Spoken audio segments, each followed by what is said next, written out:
Mummy के बनाउनु लाग्नुभयो?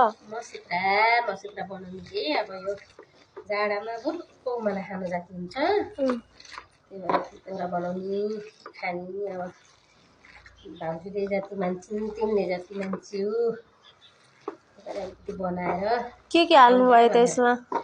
त्यसमा त अब खास त राख्नु पर्ने बोडी हो पर बोडी छैन। अब गाउँमा आएको पानी तर बजारमा बसेपछि त्यही त हो चना त्यहाँबाट मासको दाल पहिला झापा पिसिन्छ पर अन्त उसमा मिक्सरमा पिस्यो ढिलाले कुट्यो त्यहाँदेखि चितौरा बनाउनु पर्यो भनेर आफ्नो कर्कल थिएन त्यही पनि बदाम भाउजूले दिन र बनाऊँ मानदेवी गाली होला भनेर हो। त्यही भएर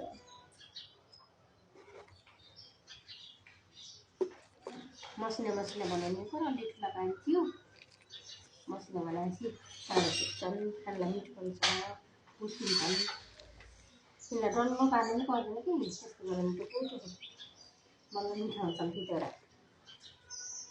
बिहान पकाएको कस्तो मिठो थियो मासुभन्दा मिठो थियो।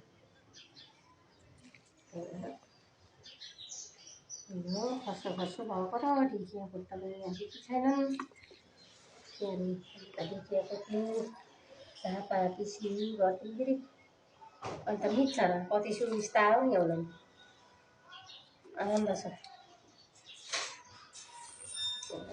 बनाऊँ भनेर पहिला खाइबसेको बानी कहिले खाली मन लाग्छ।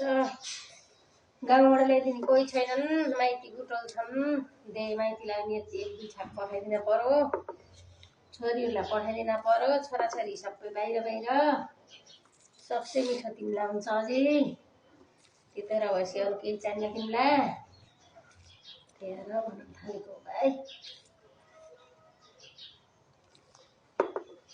धेरै नभए नि मानदेवी भाइ खुवाउन् भनेर हो क्या मानदेवी दुईटा होला छोराछोरीले पनि छाक भनेर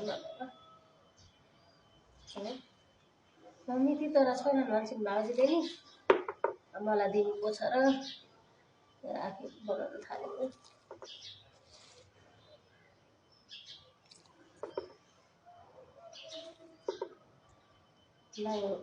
नाङ्लो गर्दै धेरै भएन खै केमा बनाउने चाहिँ रक्खना बनाउनु पर्यो अलिकति